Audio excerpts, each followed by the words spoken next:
that toasting, thank you, putting all of the glasses back together again is kind of a vestige of this ancient practice. This is still done in some villages in western China. You can see this done there. Now, the significance for us of this is that that huge ceramic pot is not portable, and the possibility of a sealed keg or corked bottle did not appear for many centuries later. So in early times, beer had to be consumed on the spot. You couldn't carry it around with you because it was huge, and it didn't keep. So that was fine for farming villages, but Jews weren't part of that. What was the Jewish occupation in the time of the patriarchs? Shepherds. And shepherds in the Middle East cannot live in one place because there's not very much rainfall and therefore not very much vegetation in one place. You have to keep moving around to provide the animals with food and water. And you come back maybe the next year and the grass is regrown where you were earlier. So you're constantly moving around. This is the oldest social conflict in the world. This is the range wars in the settlement of the West, the enclosure movement in England, Cain and Abel in the Bible, right? The farmer versus the herder. The farmer who wants to put a fence around his land and live in one place and tend his crops. And the herder who wants to move around and have access to the land everywhere. So in Egypt and Mesopotamia, you had these settled populations living in villages and towns and farms and having a religion and a culture based around the use of grain to make beer. And you had these nomadic Israelites moving around and drinking something more portable, which was not beer but wine. And you can see here, not here, but here. Okay, this is an ancient sculpture of a camel carrying on its back a Barbary ape from Gibraltar probably, and 4 amphorae, or Greek-style jugs of wine. You couldn't carry beer this way, it wouldn't keep. But wine was portable. So you had a culture difference developing, kind of a culture war. Yes, you can drink beer or wine. They're both kosher. But we drink wine and they drink beer. They being Egyptians, Mesopotamians, Canaanites. People who live in one place. We consider our pastoral life morally superior, and therefore wine is superior to beer. In fact, to this day, Jews still use beer as a secondary beverage, and wine is the primary alcoholic beverage we use for sacramental purposes.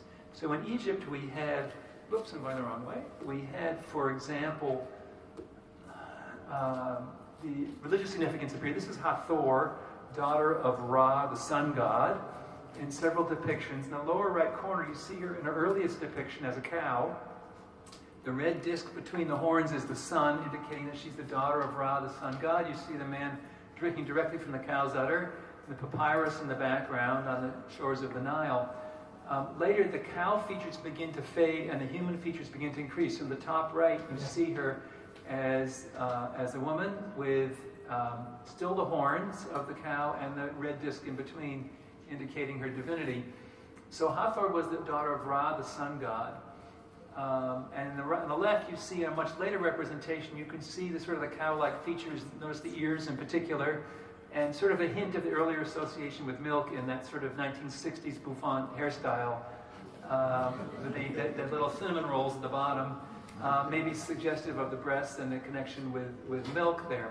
So Hathor was associated with all sorts of pleasurable activities, including beer. She was the beer goddess.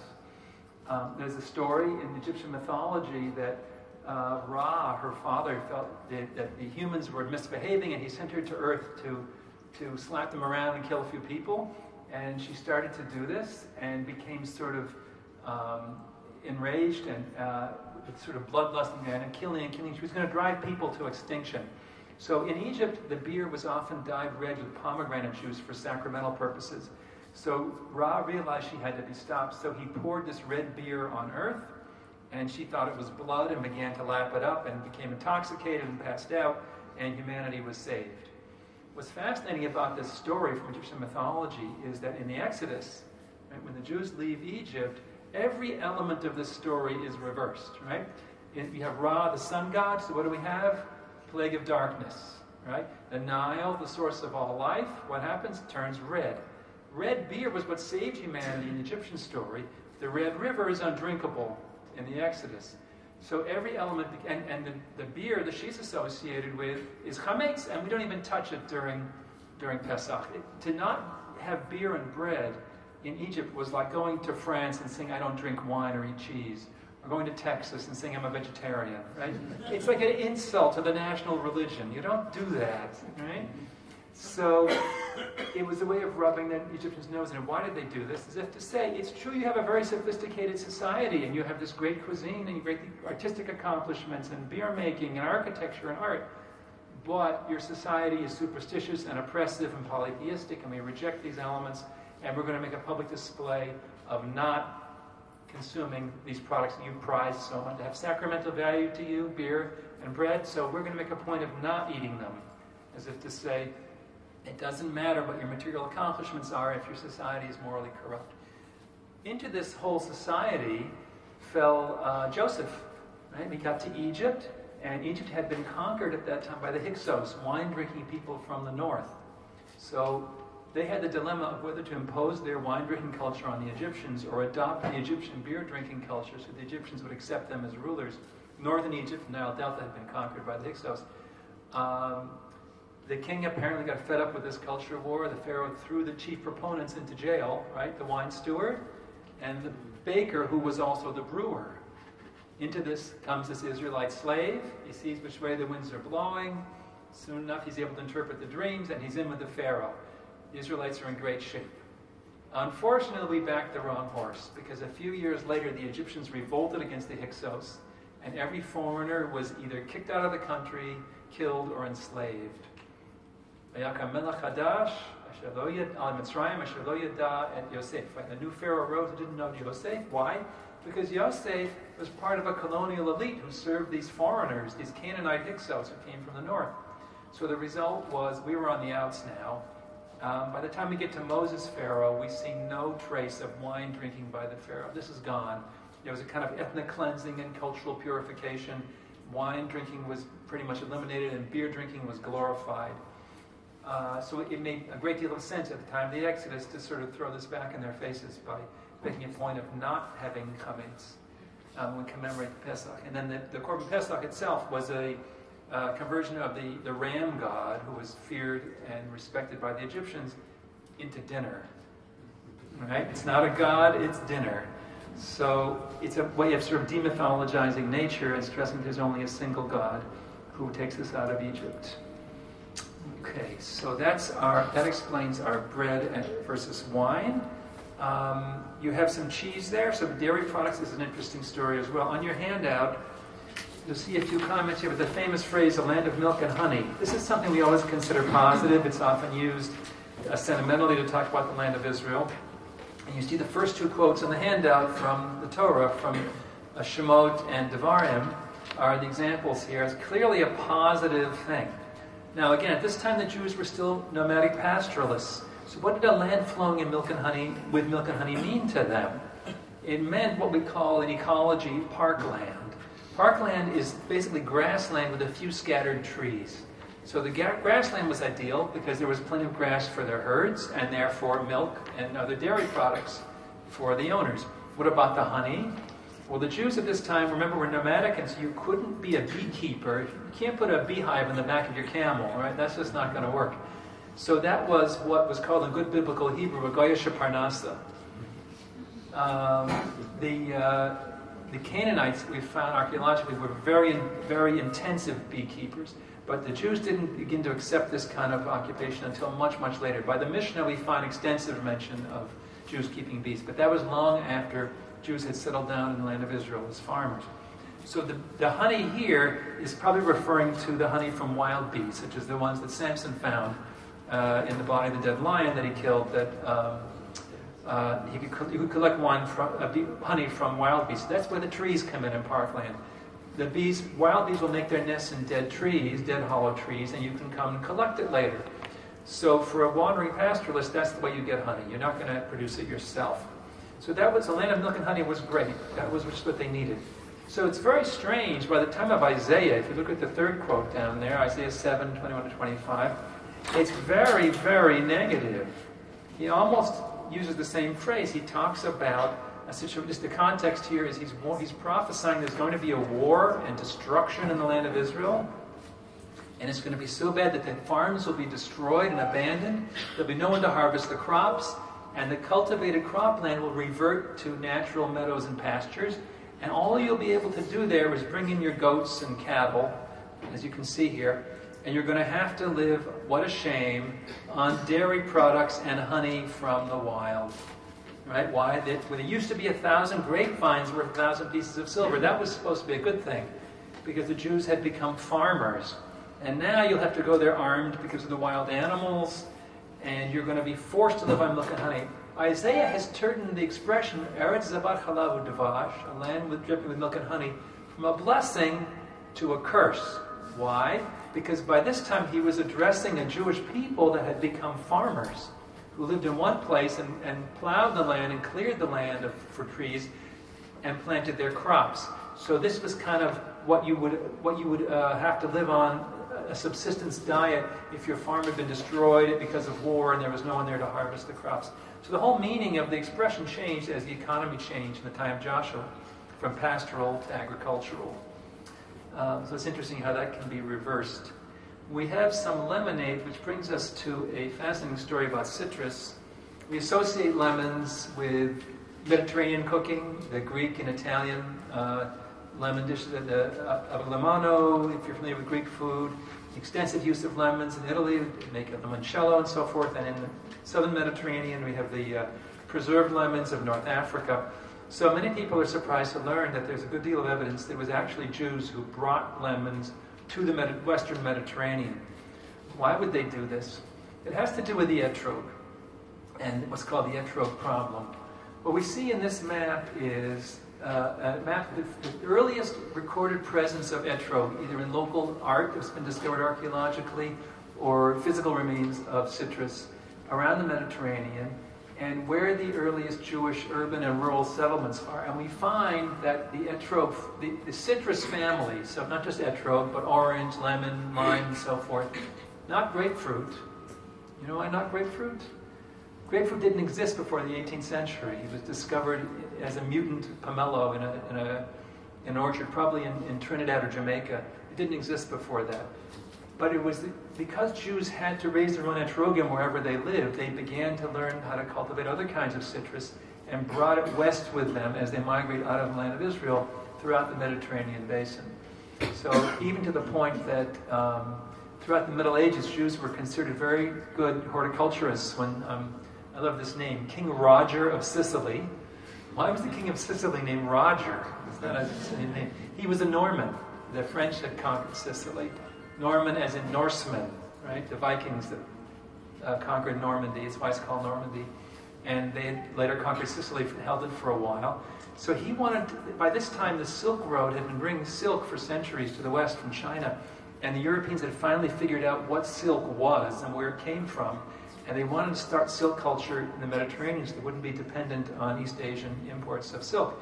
So they said, well, we're going to have to raise these mulberry bushes for the silkworms to live on. So we said, okay, we're going to do this in Sardinia, and I want you to get some Jews to move there because they would know how to do this. They will know how to grow these mulberries, and we'll start a silk culture there. It was not successful, but the fact that he asked for that indicates that this was the reputation he had at the time.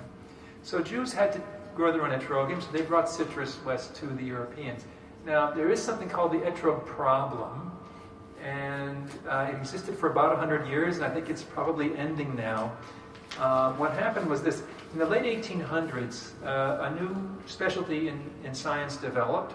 There was a fellow in Russia named Vavilev who became interested in the question, where did all these cultivated plants and animals that we use for crops, for food, for fiber and pets and so on, where did they come from? Corn, cotton, cows, goats, citrus fruits, apples, wheat, barley, where did they come from? So he began to study what evidence he had available from ancient references and literature, from archaeological evidence, from genetic evidence, and he identified about a half dozen or so what he called centers of origin. He was determining, for example, that citrus plants originated in the river valleys of eastern China, the chicken in Southeast Asia, corn in Mexico, potatoes in Peru, and so forth. And he could not find any evidence of the citron, the etrog, in the Middle East before about the 4th century BC, and concluded that the Jews must have used something else before that on Sukkot. And that was the academic conventional wisdom. From about the 1880s till maybe 20 years ago.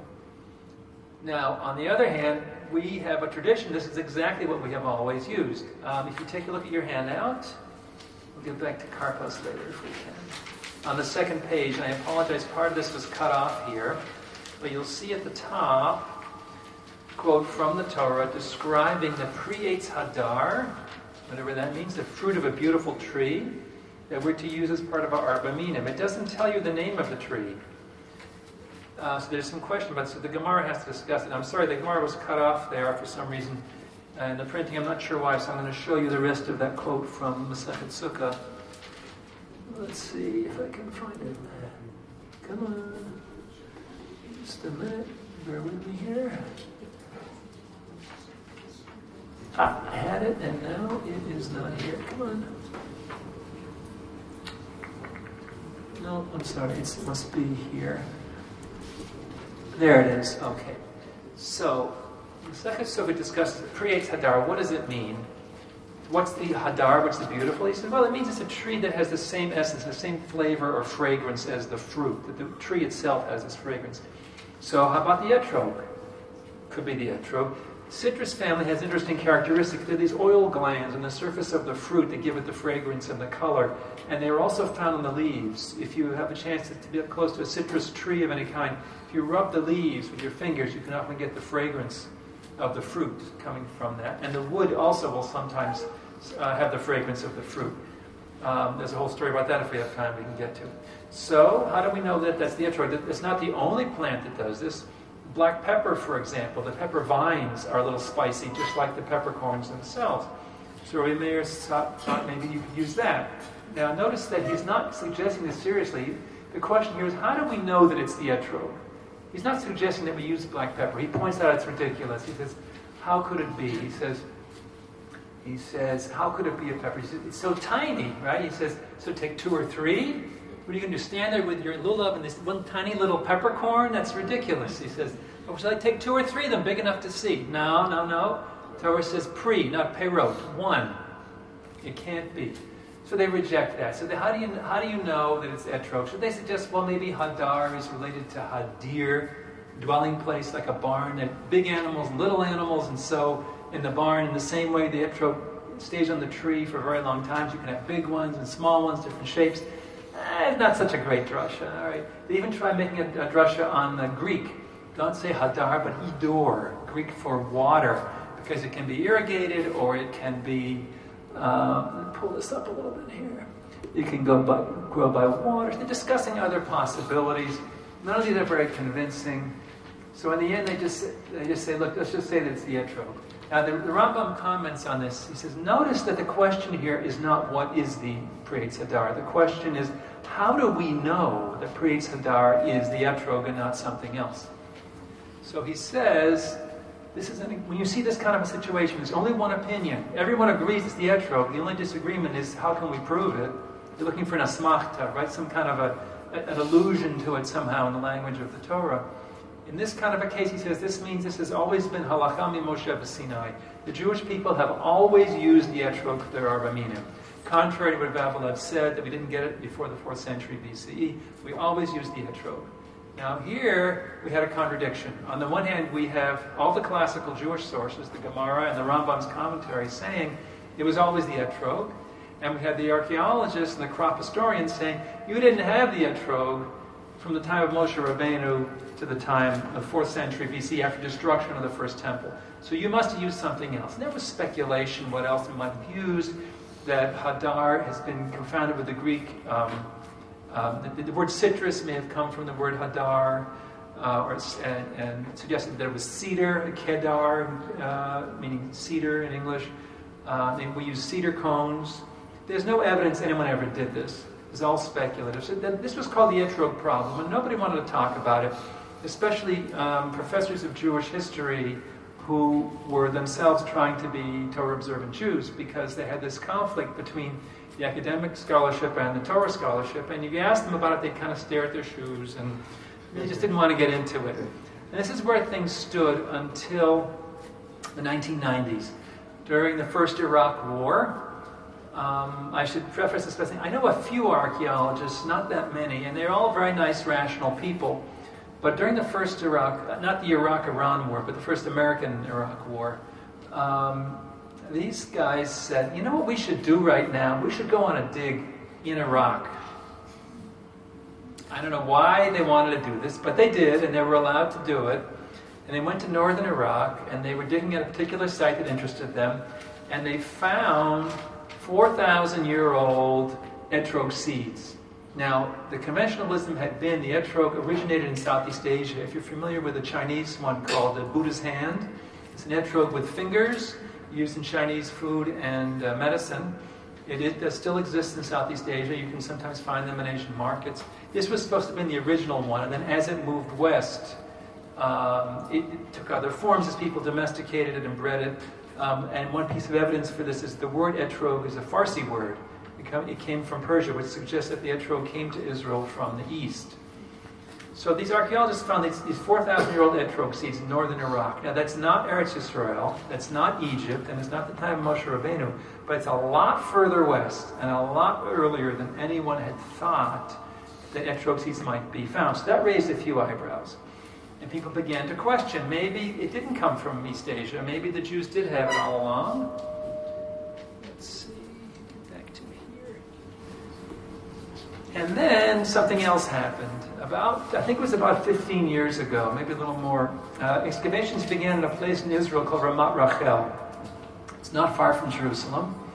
And what they've been excavating since then is still going on. You can visit the site. They're still working on it. This is an artist's reconstruction of the building that they're working on. It was apparently a Jewish-owned villa by a very wealthy upper-class family that was built initially not long before the first temple was destroyed. The evidence is of continued occupation by the owners through the time of destruction of the temple, well after the destruction of the first temple. So apparently being outside of Yerushalayim, they were allowed to remain in their home. They're still excavating it, but it had a central courtyard with a typical formal Middle Eastern garden. You'll see this in Arab homes as well. There's usually a nut tree, one nut tree in the center. As we read in Shir Hashirim, the nut garden, there's a walnut or almond tree in the center, and then various shrubs and herbs planted around it. And they were able to find out what was grown there. The way they did this was that pollen from the various plants that were grown there fell to the ground, and pollen is very, very resistant to decaying in the soil. People have even analyzed ancient climates by seeing what kind of pollen was there, and therefore what kind of trees and what kind of plants lived there, and what the climate must have been like, all the way back to the Ice Ages. By studying ancient pollen that was preserved in ancient soils up in Alaska and northern Canada. So they said, let's see what they were growing. So they began looking around at the pollen they could extract from the soil and where the garden had been. And they found a lot of pollen of plants that are not native to the area. So apparently this was a wealthy family that wanted to show off that they were able to bring in exotic plants from far away. And they also found willow pollen, and they found date palm pollen, and they found myrtle pollen. Gee, there's 3 of the 4. Where's the etrog? It's got to be there. I mean, it's like, how could they have those 3? For sure, they were growing them to have their own arboretum, but where's the etrog? They couldn't find the etrog pollen. And they were sure it was in there somewhere. And someone had a clever idea. These walls, the exterior walls, were whitewashed with plaster because the climate is dry enough there that you can do that, and it'll last for quite a while. And someone said, you know what? If this plaster was applied, or at least some of it, during the spring, when the etrog is pollinated, it could be there was etrog pollen in the air, and it would have got stuck in the plaster while it was still wet, and it's still there. So they shaved off micro-thin layers of the plaster, they dissolved it away with acid to see what was left, and they found etrog pollen stuck in the plaster. So now everyone's excited. Now let me turn this around. Why is that an exciting find? So what? They found it. That reaction is what's so interesting. Right? Everyone is intrigued by this. This is what I call a Rorschach test on science and Torah. On the one hand, you could say, isn't that great? Science and Torah are converging, and the archaeologists show that we really had the etrog all the way back in the time of the first temple, and everyone's happy, Shalom Yisrael. On the other hand, for 100 years they didn't say that, right? And maybe they would have not been so lucky and not found it. What would you say then? So depending how you feel about these things, you could say, look, we have the Rambam, we have the Gemara, we know that we always used the etrog. We don't need some archaeologist to prove it for us. We're not going to stop celebrating Sukkot because no archaeologist has found etrog pollen in some ruined building outside of Jerusalem. And if they need time to catch up, that's okay. Science requires empirical physical evidence. That's how science works, and that's how science should work if it's working soundly. But that takes time, and sometimes it's hard to find, and sometimes you're not lucky and you don't find it. That doesn't mean it doesn't exist, right? Absence of proof is not proof of absence. So, depending how you feel about this, you may just say, well, that's nice that they figured it out, but we knew that all along. You know, it's easy to be smug about it now, right? To be it's easy to point to the Rambam now because everyone agrees. But for a long time it wasn't so clear. So it's really sort of a question of how you feel about this. I should add there's other evidence since then now. People have been using DNA evidence now to compare the different types of citron, the Jewish etrog, the Chinese Buddha's hand, and so forth. And the idea that the original etrog was the Buddha's hand, and that was the original one from Southeast Asia, is much less clear now looking at the DNA evidence than it was in the past. It looks like all of these different types of etrogim have been interbred with each other for thousands of years, and it's really not clear which the original was. So we certainly have every right to claim our etrog as very ancient and not necessarily any younger than the Chinese Buddha's hand. So at this point, the etrog is secure in its place, and you can drink your lemonade without worrying about citrus fruits. Okay, we have some nightshades, which are a fun story. We have, let's see, tomatoes, I think. Is that right? Yes, tomatoes. These are some nightshade vegetables. Nightshade family includes these four. You see here the tomato, the potato, the pepper, the eggplant. Also, tobacco is another one. There's one called Jimson weed. Jimson is short for, or slang for Jamestown, the early British settlement in what became Virginia later, early 17th century. The story was that the British landed there, and started a colony, and they saw something they'd never seen before: smoking. The Indians were smoking tobacco. Why are you breathing smoke from burning leaves? And they said, well, if we just do it once in a while, you know, it kind of helps us calm down and focus when we have an important decision to make. You want to try it? And he said, yeah, we want to try it. So they said, okay, this is our chance to get rid of these guys, because they knew this was going to be, these settlers were going to be a lot of trouble for them. So we'll give you something to smoke. So they didn't give them tobacco, they gave them Jimson weed, also known as Torah. That's you know about that. It's rough stuff. It's a neurotoxin. It's similar to strychnine. They got stomach cramps. They were rolling in pain on the floor, and that cut back on the smoke. Does anyone remember the old Bob Newhart routine about Sir Walter Raleigh trying to bring back tobacco to England? Ever seen this? Sir Walter Raleigh comes to the Americas. He discovers tobacco, he buys the whole shipload full of it, and he makes a long-distance phone call back to the East India Company in London. He says, I got this great stuff. Yeah, what is it? It's called tobacco. What do you do with it? Well, there are these leaves, yeah? Well, we have a lot of leaves here back in England. Well, these are special, they're special leaves. What do you do with them? You stick it in your life and your mouth and set fire to it. Oh, and how much of this did you buy? A whole shipload? Very interesting. So the nicotine in tobacco was one of these toxic compounds that nightshades contain. The spicy compound in the peppers. Also, this was a dilemma for Jews, these New World species. The Spanish explorers in Central America found these chili peppers, and they'd never seen anything like it before. They were spicy. They said, oh, this is like pepper, black pepper. So they named them peppers. The word chili came from a Native American word in South America. But a lot of these things were given names in European languages because of things they resembled. The American robin, for example, is not really a robin. It looks like the English robin, but it's not a robin. It's a thrush. In Latin, turdus, so it has the unfortunate scientific name of Turdus turdus. That's the robin.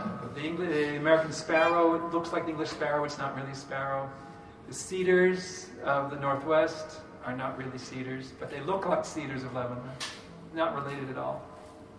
So Dr. Sequeira, you see on the left there, he had a Portuguese name. His family were refugees from the Inquisition who left Portugal and moved to England around 1500. He grew up, he was born around 1700, went to France to study medicine and later practiced in southern Italy before moving to the American colonies in Virginia. He was one of the many Jews in the 18th century who practiced a popular hobby of Jews in former times. It was called getting kicked out of European countries. And so he came to Virginia. He came to the town of Monticello. Had he gone up the road about 20 miles to Williamsburg, he might have joined a Jewish community and eventually married, but he did not do so. He had a patient, elderly man he was responsible for looking after, named Mr. Jefferson, who he became friendly with. Mr. Jefferson's son, Tom. Tom was an experimenter. He built a house with all sort of a kind of an air conditioning system that the wind would blow through to cool it, and he grew new crops to see what would grow in Virginia.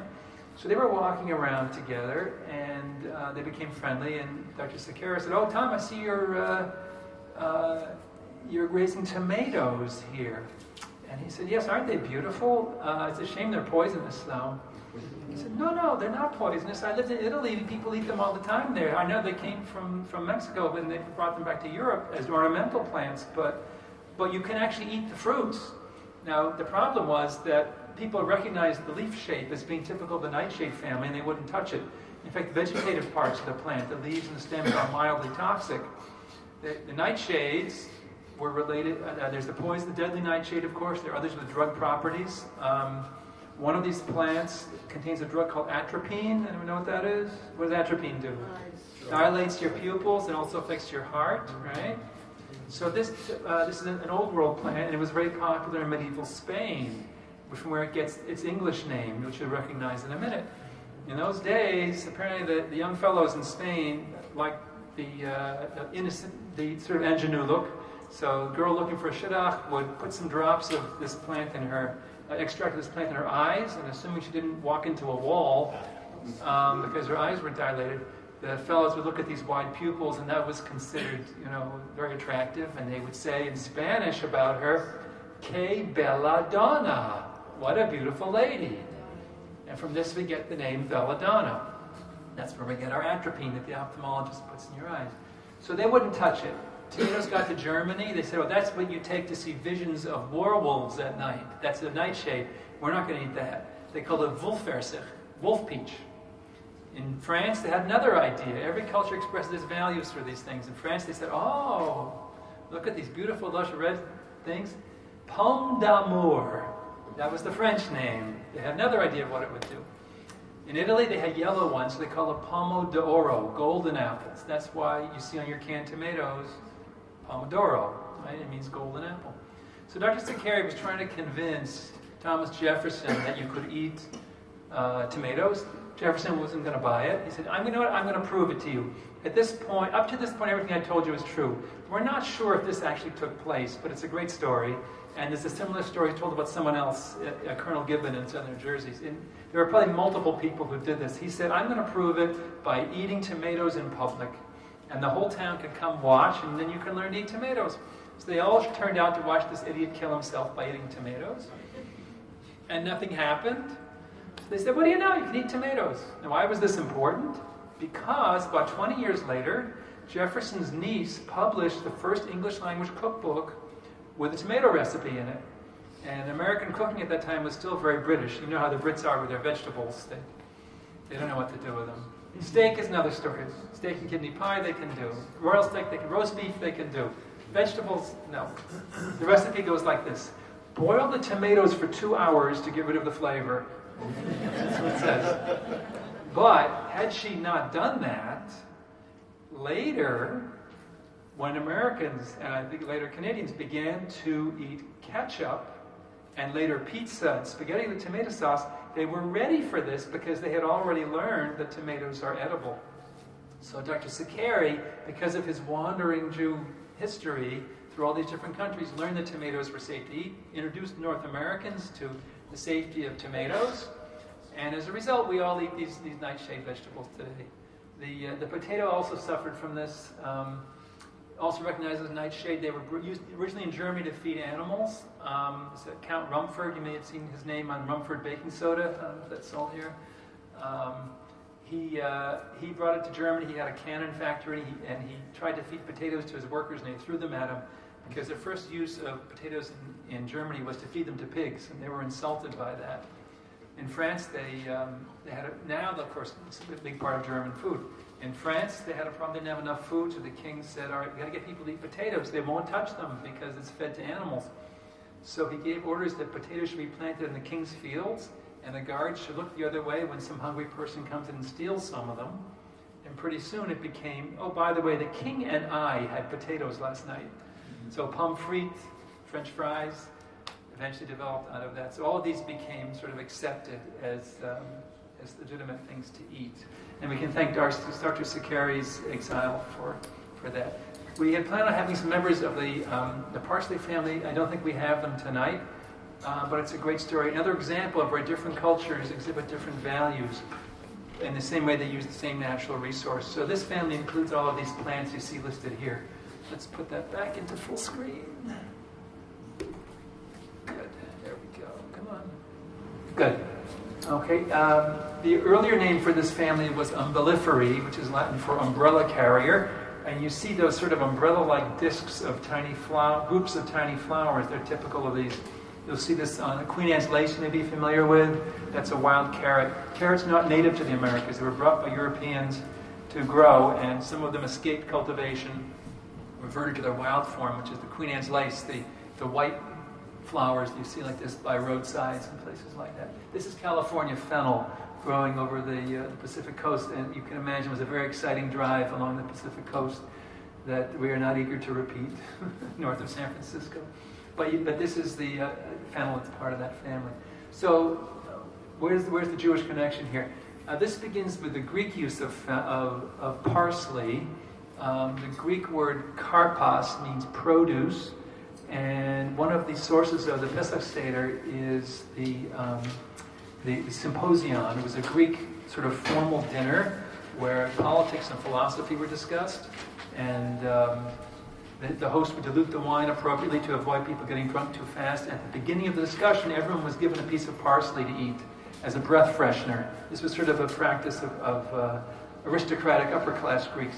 So to show that we too are free at Pesach, the rabbis adopted this practice to show that just like the Greek aristocrats, we're free on Pesach, we too can have this parsley. So the word karpos there refers to parsley of produce in this case. There's another karpos that appears in Tanakh, unlike the one meaning parsley, in the book of Esther. And you'll see this at the bottom of the first page of your handout. Right? Achashverosh, Melech Mehodu Kush, king from India to Ethiopia, had this huge feast to show off his wealth and the great extent of his kingdom. And there were colorful hangings on the wall made of karpos. Do you think his curtains were made of parsley? With a Greek name? Not likely. The clue here is Mehodu Kush, from India to Ethiopia. So he wanted to bring in exotic things to show off his wealth and the size of his kingdom. In India, there were cotton plants at that time. In addition to the New World cotton that came from Mexico, it was a tree cotton. That was the basis of a very long-standing Indian textile industry that the British put an end to initially when they colonized India. Cotton in Sanskrit is karpasa.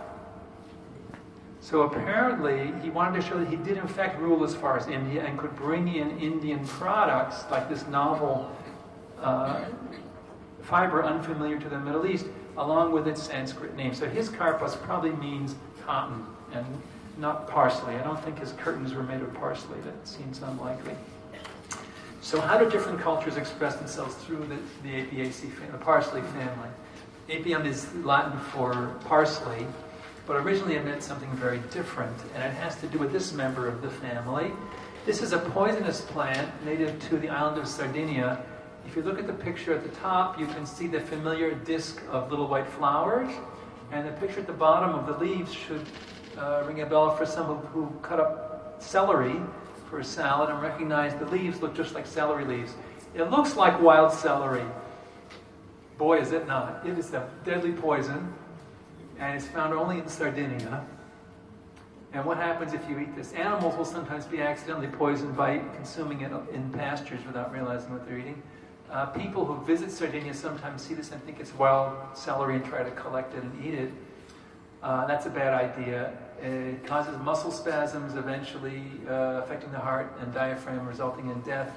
But before the person reaches that point, it forces the facial muscles into a sort of a false smile and contracts the muscles above the eyebrows so that the person appears to be laughing and smiling. And so, according to Herodotus, when the Phoenicians ruled Sardinia, they would see that people seemed to die laughing. And they thought, what a great way to go. So they would use this. This showed, again, a different set of values. So we had the Greek aristocrats. The Jews were celebrating their freedom by adopting the practice of the Greek aristocrats. And the Phoenicians saying, mom and dad are really too old to take care of themselves anymore. Let's bring them quickly to a more pleasant end. And they would feed them this. Also, condemned criminals were fed this stuff. When the person seemed to be laughing and having a great time, they would either club them to death or throw them off a cliff. And that was how they did away with their grandparents and condemned criminals, according to Herodotus. This is a good guide to what Romans believed at the time. Whether Phoenicians actually did this, we don't know for sure. A lot of Herodotus is based on hearsay. But it's interesting to see how different cultures have expressed different values. The Jews, the Phoenicians, if we can believe Herodotus, and the Greeks, through the same natural resource, the same family of plants. Very different ideas coming from the same plants. Okay, we were going to have some carrots, I think. I don't think we made that, so that's just a story without food. Here's a different family. Here, the rose family, which includes apples, pears, and of course roses, a number of other things. Amygdalaceae, what used to be the legume family, have also been moved into the rose family. Almonds, the stone fruits, peaches, plums, apricots, all those sort of things. And they have an interesting characteristic. Most plants, including perennials, trees that live for more than 1 year, in the spring, the first sign of life you'll see is they put out new leaves. Whether it's an annual, a plant lives for 1 year, or a perennial, like a tree that lives for many years, they start by putting out leaves. What do the leaves do? The leaves collect energy from sunlight. The energy is stored in the form of sugar and other carbohydrates, usually in the roots.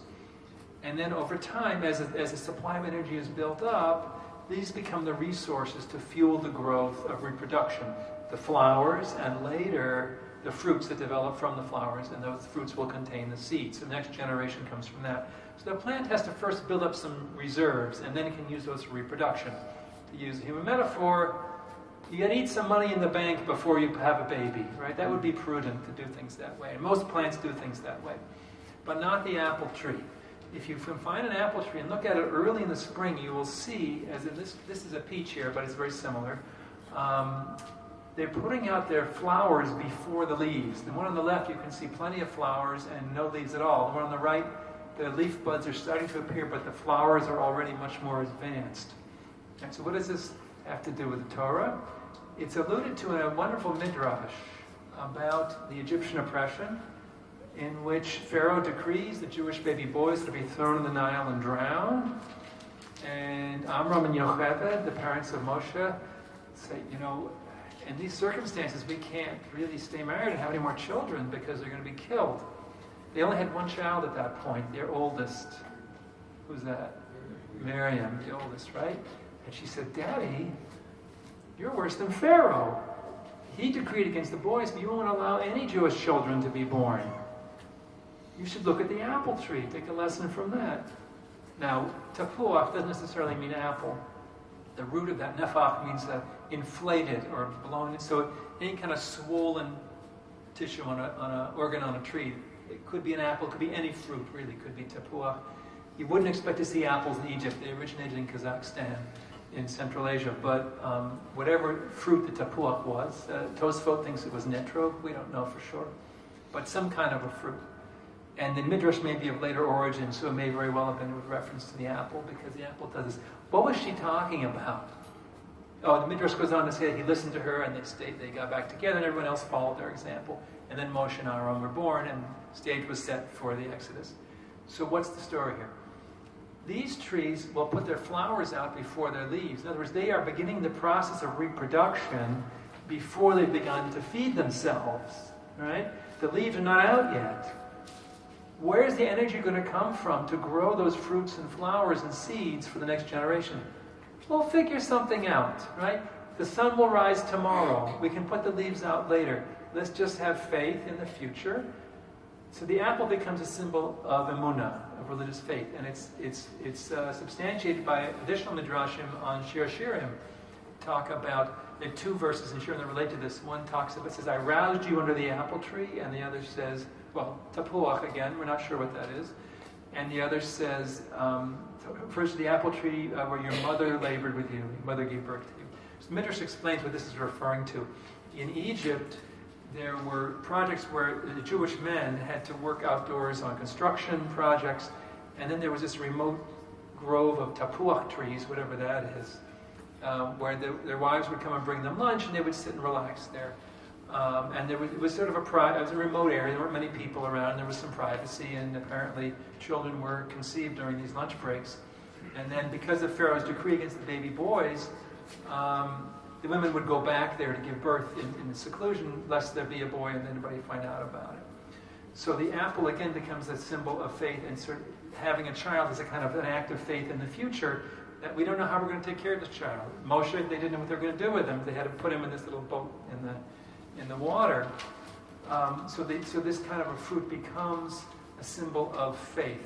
What was amazing to me was when I told this story once in Florida, there was an elderly woman there who came over to me and said, you know what? She said, my mother was a midwife in Poland.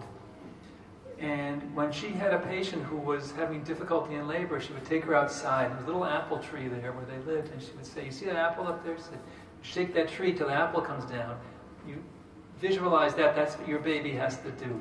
And this somehow, she felt, would help them to give birth. And I was listening to this and I said, well, your mother actually lived out this midrash. I mean, it's really kind of an amazing thing. I don't know if she was aware of it, but it's interesting that it came up there. So here's a great example where the sort of the biology, the natural history of the tree leads to the symbolism religiously. That was kind of a neat story. So we have the apples in the apple strudel that you've been enjoying. This leads, of course, inevitably, when we start with apples, we want to talk about Eitz Hadat. What was the tree of knowledge? The question itself is sort of problematic. It assumes that there really was a physical tree, and this is not 100% clear. The Rambam sort of intimates that everything up through Noah should be understood Midrasho. It has many lessons to teach us, lots of musar, but it's not intended as natural history. Things literally happen, and he even thinks that the 6 days of creation were not actually periods of time, but more conceptual categories. But that's a story for another time.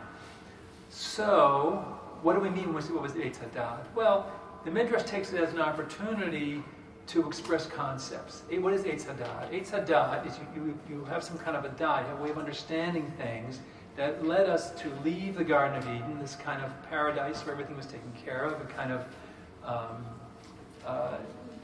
natural state of all our needs being met, and then leaving that and going into the mundane world that we're all experienced with, we have to work to support ourselves.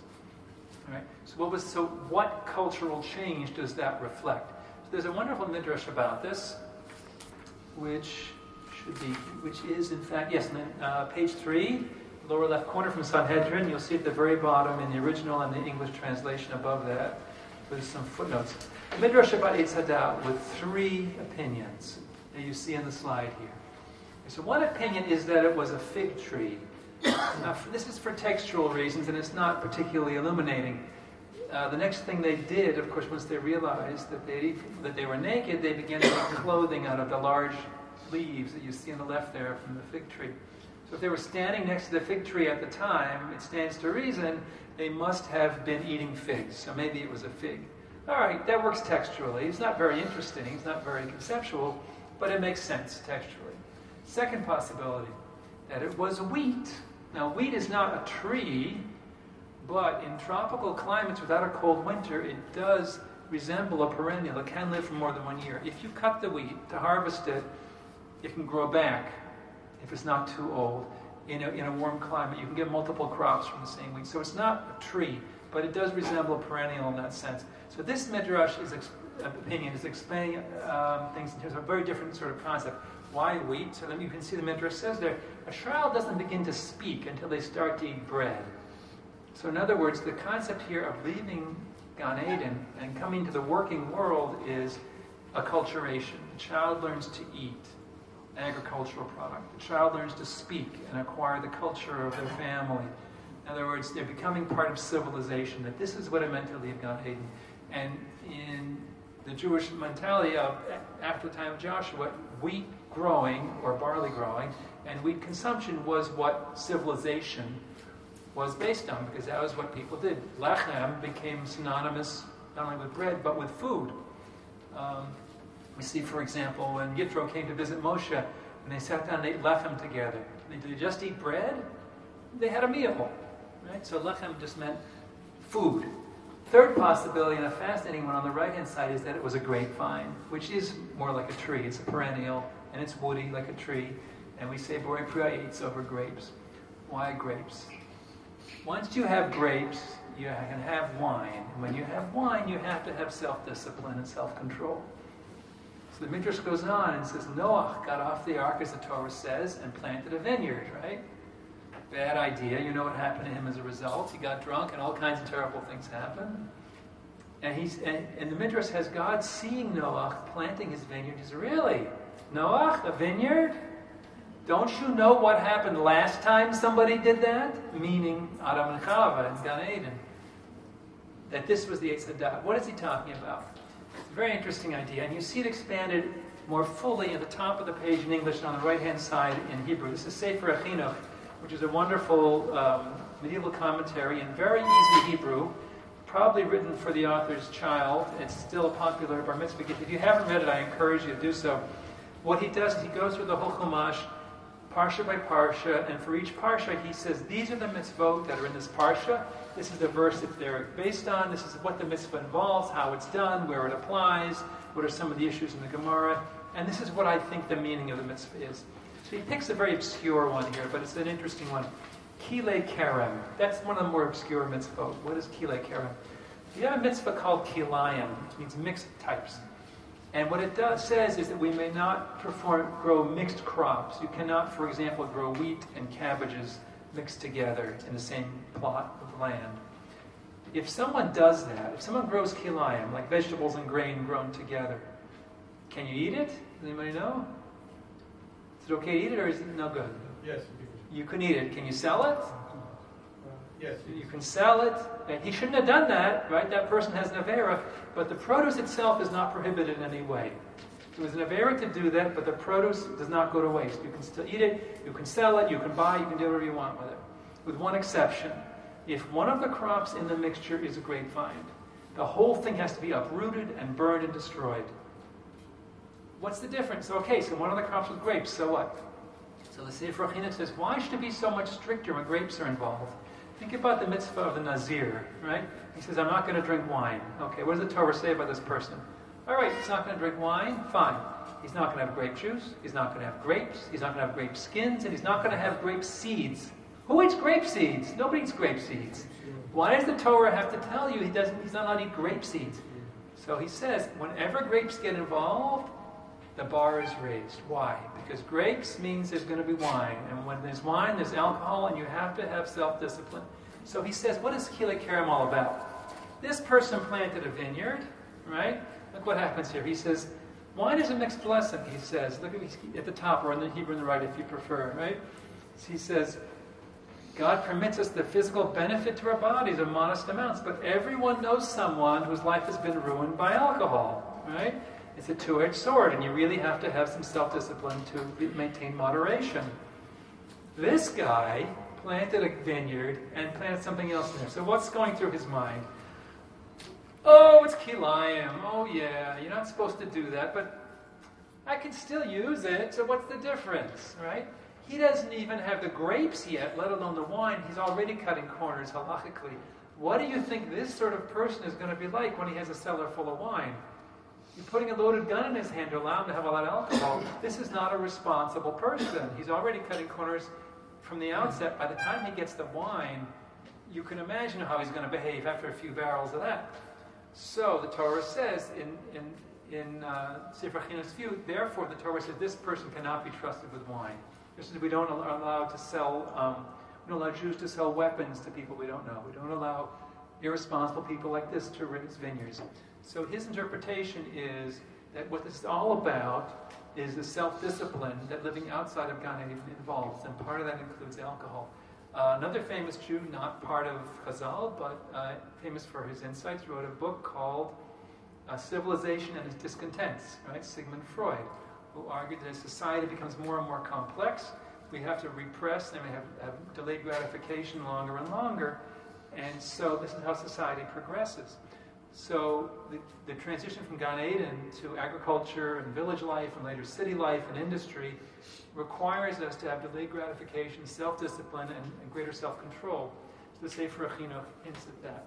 Now there is one more opinion, and there is a fellow who goes around promoting this half seriously, and we have a dessert here to reflect this, that maybe the Eitz Hadat was none of these things, but that it was the cacao tree, which is native to Mexico, and so it was certainly not in the Middle East.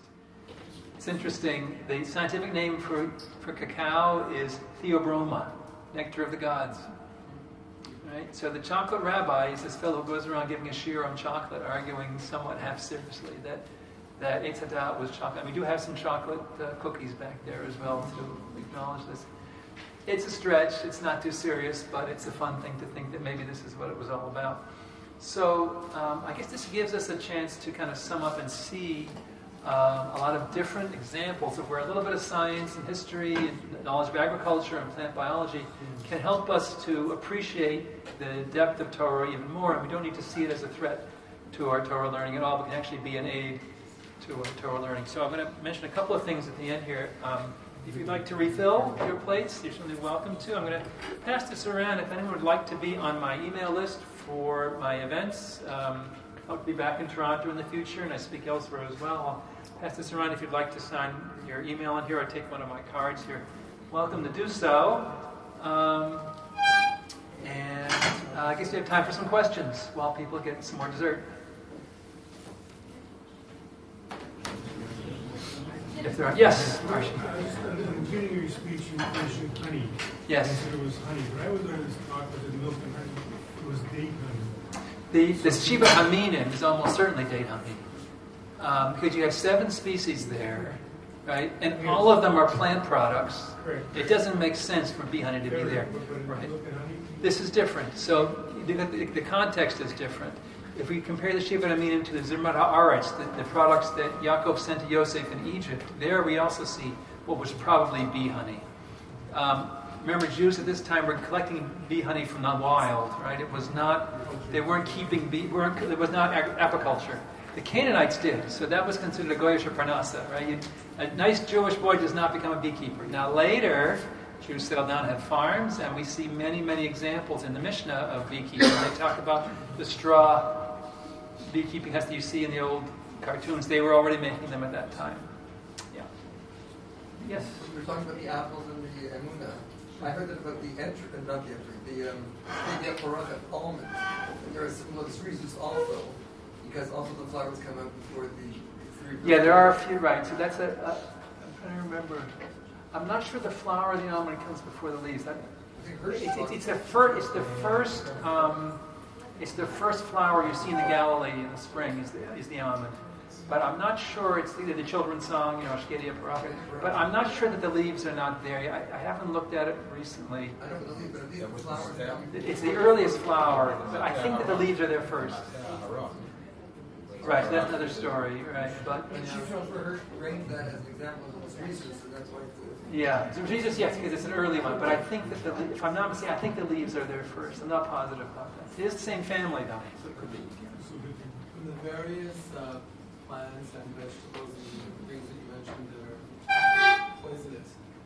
So, what do you see God's plan in creating things that are poisonous? The animal kingdom and the human kingdom. Right, so they're interesting. Aren't able to consume is going to kill us. Right. We wouldn't know that. Right. So it's very interesting. We can look at, there's several things we can say about that. First of all is the famous story of the revolt of the trees, right? In Maseh Bereshit, the first day, God says, let there be light, and there was light. The second day, we separate the earth and the water. Everything God says happens just as He said. The first deviation is the creation of plants. right? God says, let there be Yehi Eitz Pri Oseh Pri, and then it says Vayehi Eitz Oseh Pri. What happened to Eitz Pri Oseh Pri? So the Midrash explains the original intention was that Eitz Pri, not just a fruit tree, but literally a fruit tree, a tree that was entirely edible, right? But that's not what he got. What he got was a tree that has fruit on it. What's the significance of this? So this is the first time in Bereshit that something living is created. So what happens is, as God creates first the material world and later the living world, once life exists, life has its own dynamics, and it begins to escape from his control a little bit, culminating eventually in free will that we see in humanity. So the revolt of the trees is the first hint of this. It's kind of a tzimtzum, where God kind of pulls back a little, and life begins to play out its dynamics. The beauty of this is the idea that the world is created for tshuva, because what happens? Simple life forms lead to more complex life forms, which lead to humanity, which is self-aware, and now the creation, the bria, can discover that it is a bria, and a person, you could say, is... There was George Walters, a famous Jewish biologist. He said a physicist is a collection of atoms that can know about atoms. I mean, a physicist is an atoms way of knowing about atoms. So we could say that a person who can be aware that he was created by God is, a bria that knows that it's a bria. In other words, the cycle is completed when the creation leads to self-awareness, that leads to awareness that there's a God who created all of this, including us. So that tshuva, kind of return to the Creator. The other piece of this is that Kamar the Abravanel. It's interesting. During the Middle Ages, there was a rationalist school, and we don't really have a lot of their writings anymore. They exist, but nobody learns them as part of Torah because they were rejected. There are people who wanted to rationalize everything in Tanakh, and they would say, for example, Avram and Sarah are not people, they're concepts. Avram represents intellect and Sarah represents emotion. And they wanted to, everything was simple. It was like Platonic philosophy. So the Abravanel and the Rambam criticized this very heavily. Many of the other medieval Mefarshim say, this is going way too far. So the Abravanel says, look, you cannot rationalize everything. And these rationalists wanted to say, for example, that all the mitzvot had rational, practical reasons. He said, if that's true, how come poisonous plants like the hellebore are kosher? Right? He said, furthermore, non-Jews eat all kinds of non-kosher things. It doesn't seem to hurt them. Right? There's something else going on here. This is not about health. Kashrut is not for health. So we could see, the reason I mentioned the revolt of the plants is, this is understood biologically as a kind of what's called coevolution, a kind of an arms race. In other words, a plant is eaten by animals. A plant evolves a defense, like a toxic chemical. The animal then maybe stops eating the plant or may eventually develop a way to detoxify the chemical. We were looking this morning at the Botanical Garden at some milkweeds. Milkweeds contain a toxin that kills most insects. Most insects won't feed on them. Monarch butterfly will, because a monarch butterfly can sequester that poison in a gland in its body, so if it gets eaten by a bird, the bird gets sick and throws up and never eats a monarch again. So what's happening is that these competing species, one eats the other, turns the poison to its own purposes, and the chess game of all of these species interacting plays itself out in the increasing complexity that becomes in itself a kind of a testament to the beauty of the Creator. That, I don't know if that helps, but that so are you applying then as mandas tshuva in the course of time? Right. The plant and vegetation system of the world will cease to rebel and in their own way do tshuva and cease to exist. Well, I don't think they can do tshuva because they don't have free will to sin in the same way that a human does. But we could say that human tshuva, human awareness of God is a kind of a cycle from the creation of the material world to the self-awareness of the material world in the form of a person that we are created. Beyond that, I don't know. I mean, it's hard to say if you go beyond that. I don't know. That's my take on it. Any other questions? Yes? Swallow. You're welcome to swallow. I don't have this great, but it's just like a theoretical thing, so hopefully it comes out okay. In terms of vegetarianism, you're a botanist, right? So from your point of view, and you're saying so amazing things about plant life and trees, it's so amazing. It speaks about Hashem. So but to eat meat like we all like to do was really a second thought by Hashem. I wasn't after the model. So from your point of view, you have like, I'm not asking if you're a vegetarian, I don't care, I'm just saying like, is there a mila to do this because of the beauty of the trees, or that should Tzaddik be a vegetarian? It's an interesting question. I think I was told Rav Kook was a vegetarian. I think No, that he wasn't. it's not He true. wrote about vegetarian. He was not himself. Okay, I don't know. He said there's actually a need to eat meat, so Yeah. we don't call him this. Rashi comments on this. He says that we'll be called to account for any permitted pleasure we fail to take part in. Hashem will say to us, when we come before the Shiva Shamal, I created all these things for you. You insult me, you don't want to eat what I gave you, So Rashi sort of implies a kind of anti-vegetarianism there. I don't know if that's really fair. There have been people, throughout history who've said sort of, if it is kind of a concession, right, to eat meat, then maybe we shouldn't. The Vishnistra Hasidim will eat meat only on Shabbat and Yom Tov. So that's their compromise. I don't have strong feelings about this. I like meat.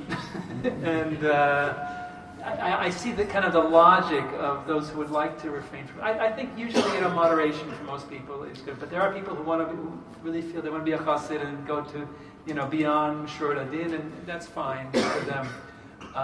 The only thing I would caution about, and I see some Jewish vegetarians who are very militant about this and insist that we all have to be vegetarians. And that's not really fair. I think you have to allow the Benoni to follow a middle course and to have meat in moderation. But it's certainly a legitimate thing to question the humaneness of shechita practices, particularly with large animals like cattle. And there are some serious questions there. Chickens, I think it's an easier story, but I think it's reasonable, to make demands of our shoktim and our mashgichim that there is a humane process of shechita, and there isn't always. So there's some issues. There's some issues, but I wouldn't advocate everybody being a vegetarian. I don't think I'd do that. Yeah. Do you ever come across any reference to tea or coffee? Oh, it's a great story. Yeah. Tu B'Shvat. Right? We eat fruits on Tu B'Shvat. There's sort of a stereotype of the northern Ashkenazi, especially the Litvaks, that we don't eat fruits and vegetables. It was meat and potatoes. So there was a very Ashkenazi Rav in Beersheba in the early years of the state of Israel, when a lot of new customs were being proposed.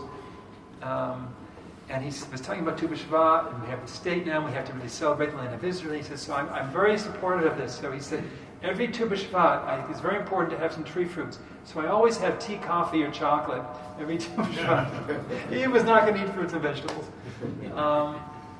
Beyond that, I don't see a lot. There was an interesting debate when coffee came from Somalia into the Christian and Muslim worlds, and Jews came in contact with it.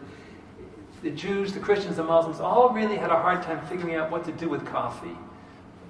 It was sort of a drug, it was sort of a food. The Muslims were concerned, maybe like we don't have alcohol, maybe we shouldn't have coffee either. The Christians said, well, the Muslims are using it, so that's from the devil, and we're not going to have it. It was a king, what was the name of the king from a German, Frederick the Great, right? His armies, he said, we're not going to have this. He said, my soldiers have always drunk beer, and that's the way it's going to be. We're not going to have any of this. The Pope, one of the popes published, this is recorded, he said that we will fool the devil, we'll convert this devil's drink into a Christian drink, because we're going to drink it now. There were lots of debates, as there are today, about Starbucks. In the Muslim world, men do not entertain at home. Women entertain at home. Men entertain in the coffee house. And that was like an extension of the living room for men. So then there was a question for Jews about, can you eat the pastries that are served in these coffee houses? This is, medieval, late, early Renaissance. The same debates you hear now about the pastries at Starbucks. We're going, they only make it there, and they only make. Can you have the coffee? You only use those containers for making coffee. They don't use it for anything else. The same arguments were playing out all over the place. What else happened? Oh, the interesting thing that happened was that people going to coffee houses at night. Nighttime, people used to go to sleep at sunset, and coffee came into the Jewish world just before things like the Tikkun Leil Shavuot and Tikkun Chatzot began.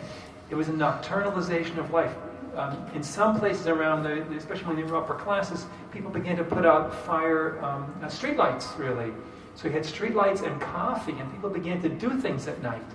And this is when these things began. It was around 1500 in the Kabbalistic period when the idea of doing things late at night and learning late at night began because people had coffee. It's sort of a funny thing that came into that. Just a thought occurred to me is a lot of those poisonous plants, maybe Hashem didn't make them for us to eat, they made them for other manufacturing purposes. Well, it certainly could be. Pharmaceuticals. Right. Yeah, there's a wonderful midrash about this, about that you don't criticize any part of creation because it has its place. And many plants that have been known as nuisance plants for centuries have turned out to have medicinal value. Fungi that produce antibiotics, there are lots and lots of examples of this. Digitalis from foxglove is a classic heart drug. There are cancer drugs from the periwinkle plant. There are lots of examples of this. Sure, absolutely. There was a question over here? No? Any other questions? Oh, yes? There's a famous book about, I guess it was 1960s or 70s, about plants, the communication between plants and all of them. What's your thinking? Is there anything like that in this Torah where we see plants communicate with each other or people communicate with plants? Not directly. That's a kind of chemical communication. There are plants that produce certain chemicals that evaporate into the air that signal other plants that are under attack. Nothing comes to mind. Responding to music. That one was interesting, but didn't really pan out. That was a kind of a shot in the dark. Wasn't there the symbiosis between fungi and plants? There is, yeah. Also that could help with communication? Not so much communication, more nutrition. Phosphorus nutrition, especially the evergreens, conifers. They have a fungus on the roots that will help them absorb phosphorus from the soil. The fungicides can actually damage these trees because they need the symbiotic fungus. Sure, there are lots of examples of that. Yeah. Could you repeat what you said about the butterfly? What was the butterfly for poison? Right, so the monarch and the viceroy butterfly are two of the very few insects that will feed on milkweed, because milkweed protects itself from insects with a toxic substance. What these butterflies are able to do is to absorb the toxin and concentrate it in a gland in their body so it doesn't harm them. It just stays in this little sac. But because it's in their body, if they get eaten by a bird, the bird gets sick and stops. So the birds will not eat monarch and viceroy butterflies. They learn after one experience, don't eat anything that looks like that. The two species resemble each other. The monarch and the viceroy look similar. So it's sort of like standardizing your traffic signals internationally, right? Everyone knows the circle with a slash through it means don't, whatever it is, all over the world. So by looking similar, it makes it easier for the birds to learn. If this one made me sick, that'll make me sick too. And so it's in the form of defense. They turn the plant's defense into their own defense.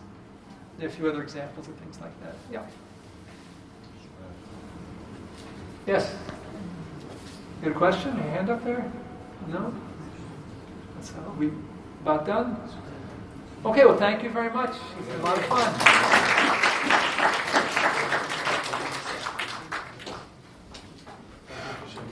Sure, I hope that was helpful. I don't know.